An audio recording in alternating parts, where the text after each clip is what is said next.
So this one has a wonderful nose.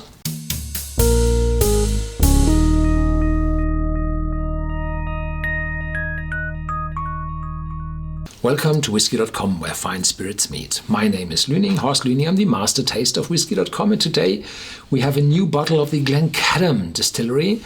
Here on my cask, it's the Glencadam Origin 1825. 1825, why this? Well, it was established, the distillery of Glencadam was established in 1825, 1 year after the official legalization of the malt whiskey distillation in the Highlands.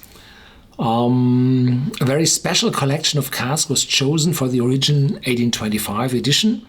The final selection consisted of a unique marriage of whiskey matured in first-class American white oak bourbon barrels. First class, not first fill, first class marketing. With whiskey finished in the finest Spanish Oloroso sherry butts. The result is a superb release of Glencadam Origin 1825. So these are, probably first, second, third fill selected ex-bourbon casks, which were then, after the maturation, finished in Oloroso sherry butts. So there might be some fruitiness in it. There might be less vanilla and caramel in it, because the finishing period typically is quite short in comparison to the original maturation in those first barrels. Opened in 1825, just 1 year after distilling on a large scale was legalized, the Glencadam distillery continues to produce its rather elegant single malt Scotch whisky in the same fashion it did in 1825. Glencadam distillery is located about half a mile outside the ancient city and former royal burgh of Brechin. There had been several distilleries there. Northport Brechin was one of the last ones there, and Glencadam still producing. I visited the distillery twice, but both times it was closed. So I have no idea how it looks inside. They tell a little bit here. And this royal burgh of Brechin is in the Kingdom of Angus in the eastern Highlands of Scotland. The essential supply of pure water for distilling depends on Glencadam's long-held rights to springs about half a mile away in the Unthank Hills. And if you look over Glencadam distillery, you have a beautiful view on the graveyard. No, the water is coming from the opposite direction, but it's like the Glenrothes distillery where you walk over the graveyard when you're going from Glenrothes house to the distillery. So I always think you're not living forever. Glencadam has operated 2 pot stills since the beginning. An unusual feature about the stills is that their lie pipes, the line arms, run upward. So you have the pot, then you have the neck narrowing, and then after the bend, you have the line arm. And typically the line arm goes down so that all the whiskey vapors are going down to the condenser, are condensed. And some, not all, some distilleries have line arms going a little bit up. And in this up-showing line arm, condensation takes place again because it's cooler. And then the whiskey flows back into the pot still, is redistilled. And this is called reflux. And the slightly showing upward line arms typically increase the reflux in a still.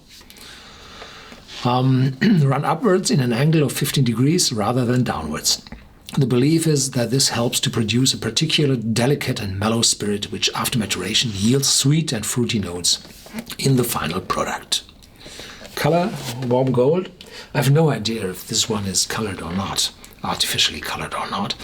It's 40% ABV, so it's chill filtered, but the finishing in Oloroso sherry cask will give this color, of course. So this might be natural color, I have no idea. There's nothing said on the bottle or the card box. Nose, creamy floral malted barley with hints of vanilla that welcomes the arrival of mixed summer fruits.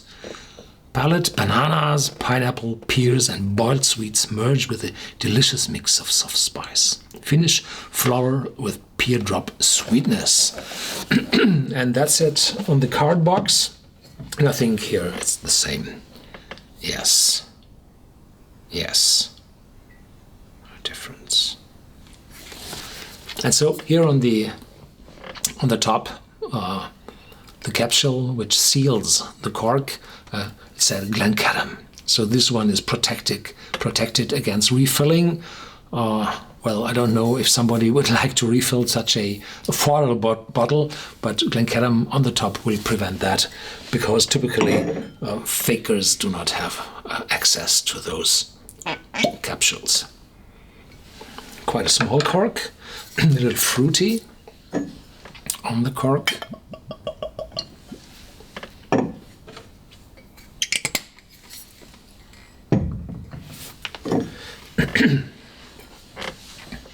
Jetzt schauen wir mal.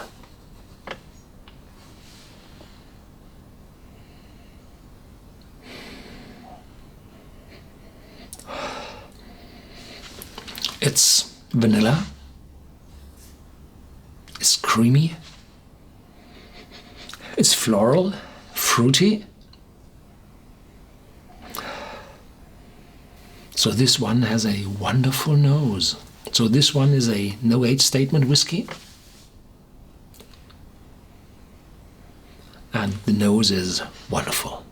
So there's no need to have such especially old whiskies to develop a wonderful nose. Yeah, those tropical fruits are developing.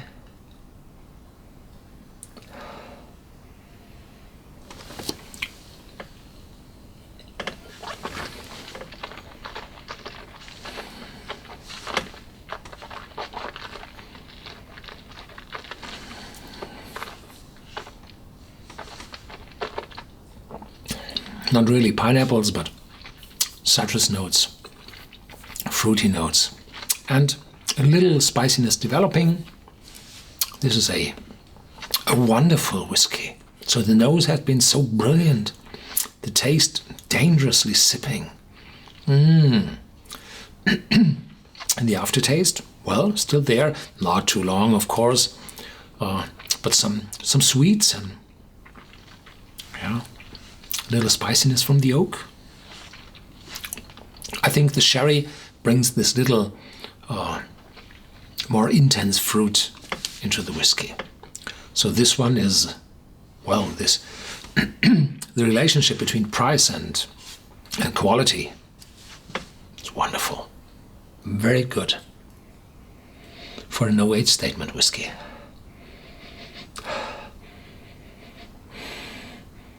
The caramel is missing a little bit, well, not too old, and there's not the typically metallic youthness of a young whiskey. I think the reflux in these upward rising line arms will help to distill the whiskey even more than with the pot still, where the line arm just drops and leads the whiskey vapors to the condensers. Yeah.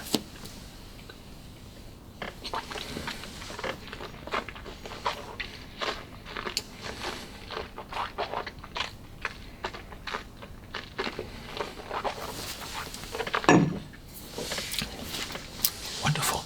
I have no idea of the price this time. I'm afraid I think it's quite cheap.